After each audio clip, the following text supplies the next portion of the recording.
of 350 Vermont, the Vermont Workers Center, the Vermont Sierra Club, Vermont AFL-CIO, the Vermont Energy Education Program, and the Institute for Social Ecology, welcome to the launch of the Fossil Fuel Freedom Campaign.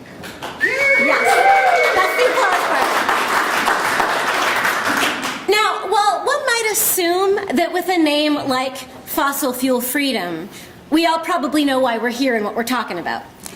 But the Worker Center is really big on ensuring both social justice and informational equality.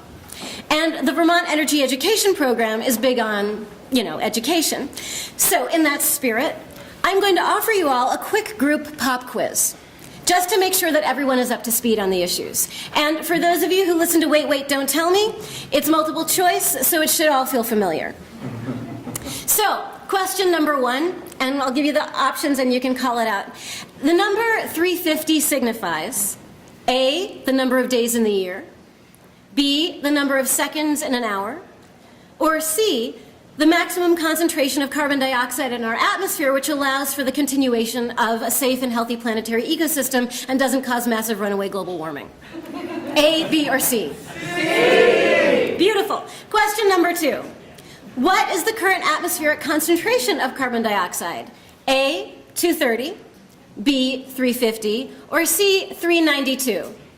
C. 392. Great. Bonus question 2A, is that number going up or down? Up. Right. Carl Castle is on his way. And question number 3, pick from this list the current global indicators of serious climate change. A, dramatic shrinking of the polar ice cap. B, dramatic shrinking of glaciers all over the world. C, drought. D, flooding. E, forest fires. F, earthquakes. G, 20,000 species a year going extinct. H, acidification of the oceans. I, volatile unstable weather. J, millions of climate refugees displaced from their homeland. K, Newt Gingrich winning the South Carolina primary. Or L, all of the above. Right on. Carl Castle is downstairs. And that, my friends, is why we're here. Climate change. It's intense. It's scary. It's happening now. And it's a heap of trouble we've gotten ourselves into. But rather than freak you out by dwelling on the struggles that we're facing from here at the bottom of the mountain we're about to climb, we're going to take you on a little trip. So everyone, please take a deep breath. And if you would, everybody kindly, please jump to the left. And then take a step to the right. Put your hands on your hips and bring your knees in tight. Now, this is a statehouse, so do a very modest pelvic thrust. And again, modestly for the statehouse, go a little insane. And now everybody, let's do the time warp again. I didn't hear that. Let's do the time warp again. Now, that time warp we just generated has brought us 50 years into the future.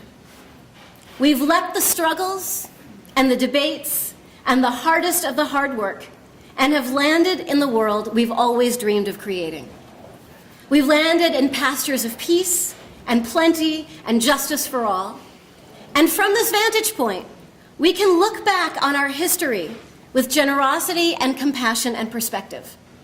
We can tell the story of our struggles. We can tell the story of Bill McKibben and 7 Middlebury students launching a global movement to fight climate change. We can tell the story of a bunch of Vermonters volunteering to take up the cause on a local level. We can tell the story of Vermont drafting a 20-year energy plan and of the Fossil Fuel Freedom Campaign, which ensured that plan was bold and visionary enough to successfully transition the state into a post-oil world. We can tell the story of Vermont becoming a beacon of hope and possibility for the rest of the country. We can tell those stories knowing we won. We succeeded, not without pain, not without loss, and not without enormous changes and rugged transformations, but we got there.